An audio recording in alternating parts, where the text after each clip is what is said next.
ეროვნულ ბიბლიოთეკასა და ვარშავის სამხატვრო აკადემიას შორის ურთიერთთანამშრომლობის მემორანდუმი გაფორმდა. გიორგი კეკელიძისა და ქშიშტოფ ხმელევსკის განცხადებით მემორანდუმი ეროვნული ბიბლიოთეკის პირველი კორპუსის რესტავრაციას ითვალისწინებს. Როგორც შეხვედრაზე აღინიშნა, სარემონტო სამუშაოებში პოლონელ სპეციალისტებთან ერთად ქართველი რესტავრატორებიც ჩაერთვებიან.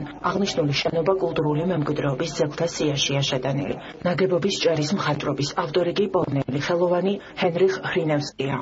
მე ვფიქრობ, რომ ეს არის ერთ-ერთი ყველაზე მნიშვნელოვანი შეთანხმება, რაც ეროვნულ ბიბლიოთეკამ ბოლო პერიოდში გააფორმა.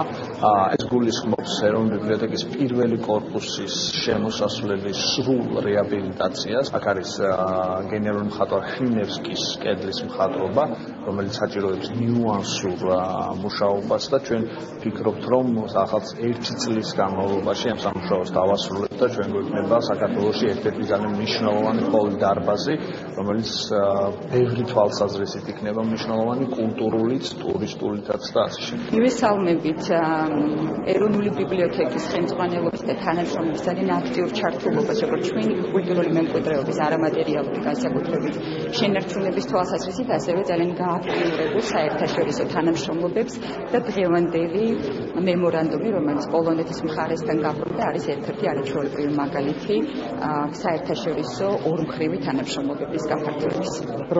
სპეციალისტთა ჯგუფი ჩამოვა და შეაფასებს დაზიანების დონეს. ამ ყველაფერს ჩაუტარდება ქიმიური კვლევა, შევისწავლეთ ტექნოლოგიებს, რითიც იყო მხატვრობა შესრულებული. დასაწყისისთვის ვაპირებთ შევიმუშაოთ სტრატეგიული გეგმა, რომლითაც მომავალში სპეციალისტთა ჯგუფი ხელმძღვანელებს.